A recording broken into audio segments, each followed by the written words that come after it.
Kalau korang nak kereta korang sentiasa bau wangi, bila orang naik pun mesti puji korang pakai ni.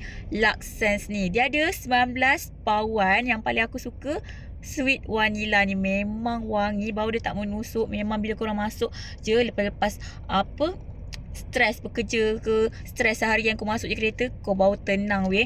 Okey, yang ini kotak dia. Dalam satu kotak ni packaging ni ada 50ml. Bolehlah tahan sebulan lebih ke 2 bulan. Korang jangan terlalu expose dekat matahari. Kalau korang pakai tempat panas, korang sorokkan dekat bawah tepi korang punya pintu ataupun letak kat dashboard sementara. Yang ni dia akan serap, tak kau nampak ni? Kat atas ni basah kan. Dia punya penutup ni akan serap. Dia ada kayu macam ni. Korang kena cocok kayu tu bawah penutup macam ni lah. So that kayu tu akan serap bau wangi daripada pewangi ni. And then korang boleh letak. Macam aku suka letak kat sini.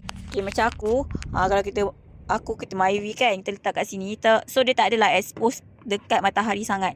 So memang wangi weh. Sumpah. Dulu aku suka pakai pewangi yang gantung-gantung tu. Kejap je, tak sampai sebulan dah habis. Sebab dia gantung kan. Kalau kat sini letak, tak adalah cepat habis korang. Memang wangi. So kalau korang nak grab juga Lux Sense pewangi kereta ni, tekan beg kuning.